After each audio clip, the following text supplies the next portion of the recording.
A week from today, Pittsburgh Baseball Club begins its 137th season of competition.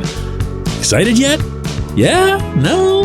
Good morning to you. Good Thursday morning. I'm Dejan Kovacevic of DK Pittsburgh Sports, and this is Daily Shot of Pirates. It comes your way bright and early every weekday if you're into football and or hockey. I also offer daily shots of Steelers and Penguins in the same place that you found this. The Pirates are back in spring action today after a day off yesterday. They'll be facing the Red Sox in Bradenton, but way more important than that, in exactly 7 days at Great American Ballpark in Cincinnati, the only place in the United States of America where opening day is an actual holiday, for obvious reasons, I would think.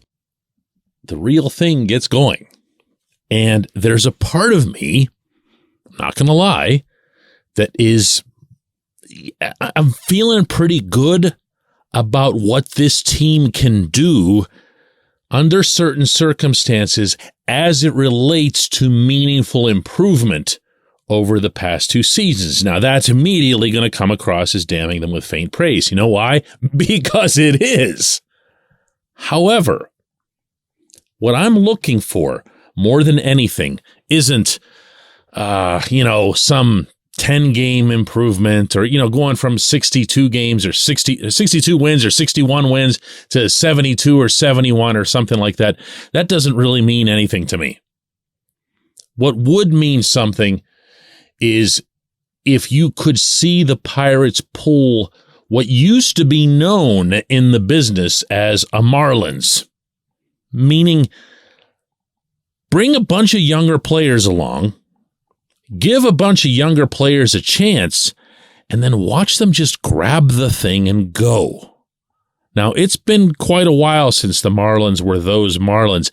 They'll occasionally poke their heads above water, no pun intended, and make you think they're going to be that early on in an NL East race, and then eventually the Braves or the Mets or whoever will overtake them. But that, to me, is what 2023 would look like if it were optimal for the Pirates. If they could get, let me throw out a couple names for you here just so I can start getting a little more specific and make this seem a little bit more realistic. Travis Swaggerty. He's not having a good spring. He's not having a great spring. He's having a spectacular spring. When you put together all the various things that he's showing you, including defensively, and then combine that with the fact that he was a first-round pick, so it seems a little bit more plausible, that can make a big difference for you. That can take an area that's a little bit of a question mark and turn it into an exclamation point. I could say the same thing about Ke'Bryan Hayes hitting for power, showing some real pop. He's always been able to hit the ball hard.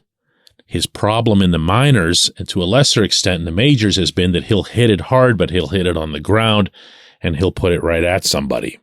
Now, you can't control the latter, but you can control the hitting hard. And, in the launch angle era, you can control to some extent making sure that the ball goes over an infielder's head. Key's had a pretty nice spring in that regard. Nothing, excessive, but nice. That's kind of what I'm talking about. From the pitching staff, you want to see Roansy Contreras take that next stride. He had the year where he was flooring everybody, and he came up at the very end, and everyone said, attaboy. And last year, he had the whole summer to have to readjust to the innings that he hadn't pitched previously, and the various counts and everything else that he had to follow. Not this time. Not this time.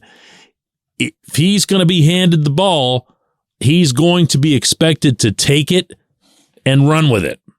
So let's see it. Maybe him more than anyone else in that rotation, including Mitch Keller. I'm not saying he's going to be better than Mitch or worse than Mitch. I'm not comparing them in that regard. I'm saying in terms of where you were to where you'll be. And I could say the same about some of the younger starting pitchers that we should very reasonably expect to be promoted from Indianapolis along the way, notably Luis Ortiz. You need ceiling, my friends. You need ceiling, ceiling, ceiling. That's actually what those Marlins teams were about. And if you want to go for even more dated reference, what the Montreal Expos used to be all about, because they had always the best system in baseball. They had ways to acquire talent, to develop talent that was the envy of the industry. And so the Expos could lose a player to free agency or to a trade or whatever else here, and they didn't care because they had another Vladimir Guerrero waiting in the wings or another Pedro Martinez. They just found a way to keep doing it. So the Expos, a lot like Marlins, were that team that you couldn't really do great preseason predictions for. Or you could try, but you'd swing and miss more often than not. That's what these Pirates need to be. They're not that young at the big league level. They're not that talented at the big league level. They don't have a Vlad. They don't have a Pedro. But they've got an O'Neill, and they've got a Rwanzi, and they've got a couple other guys who, if they can poke their heads up there and join a handful of solid performers, or significantly better than solid performers like Brian Reynolds. That's the way I'm thinking about this. If I sound uncertain about it, whatever. Okay? I don't know that there'd be any reason to not sound uncertain about it, given what we've watched now for a long time. But if we're all being real about this and being fair, we can see that these players are not those players. These players are not a bunch of waiver wire cast-offs like what we saw half of this roster being in 2022. These players aren't journeyman roster fillers. These players, almost without exception, have a future with this franchise. That future begins, from a collective standpoint, in only a week when we come back. J1Q. This portion of Daily Shot of Pirates is brought to you by our friends at North Shore Tavern. That's directly across Federal Street from PNC Park. It's home of Steak on a Stone, an eating experience, underscoring the word experience. The steak is brought to you partially cooked on an 800-degree stone, and you do the rest. It's a ton of fun, it's a great meal, and it's a baseball atmosphere like no other in Pittsburgh. North Shore Tavern, right across Federal Street from PNC Park.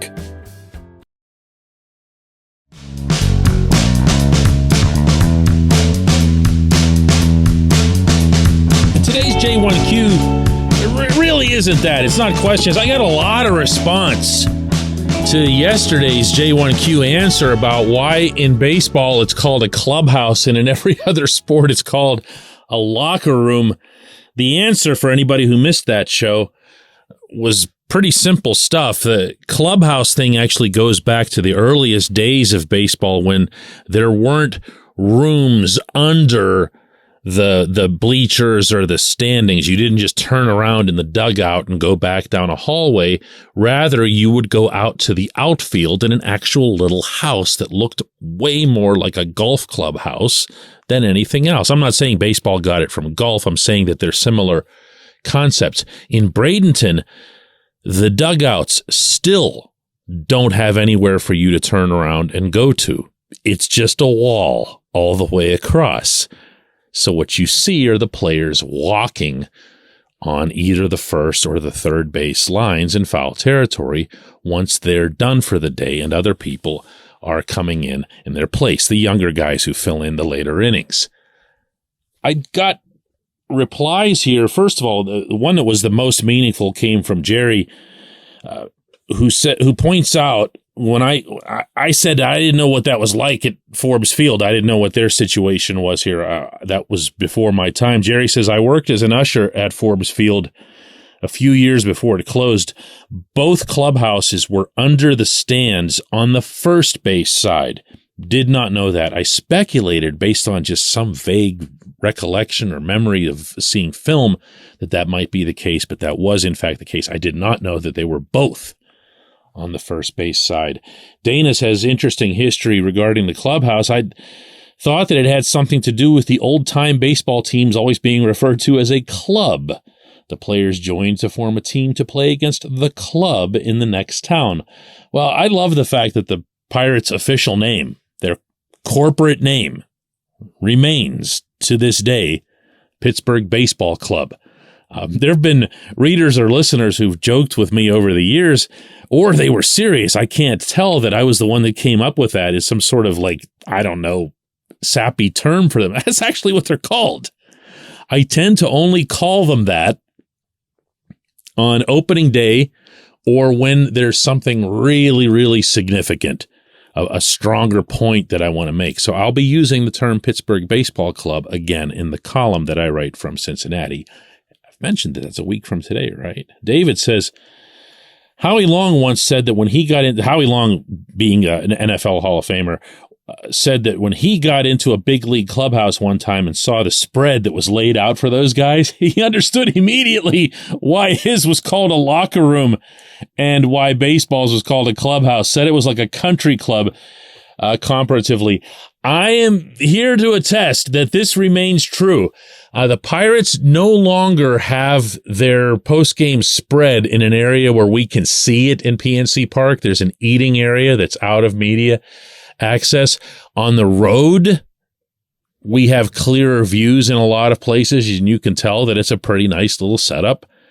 And in football's different.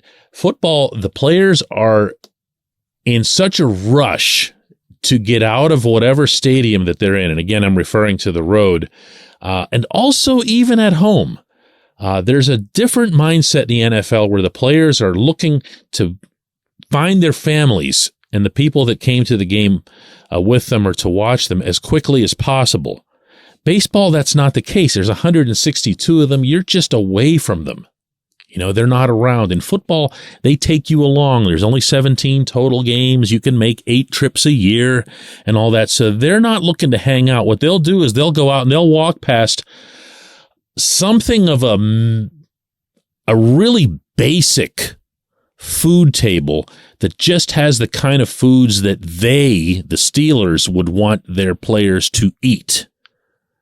Safe stuff, lots of carbs, actually, because you're looking to replenish some of that, which normally wouldn't be great for you, but it's post-game fodder. It's not at all any kind of spread, but all the players will go to it on their way out.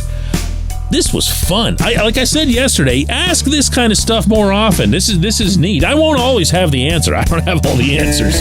But this one I just happened to be able to share some stuff on. Let's do it again tomorrow, everybody, all right?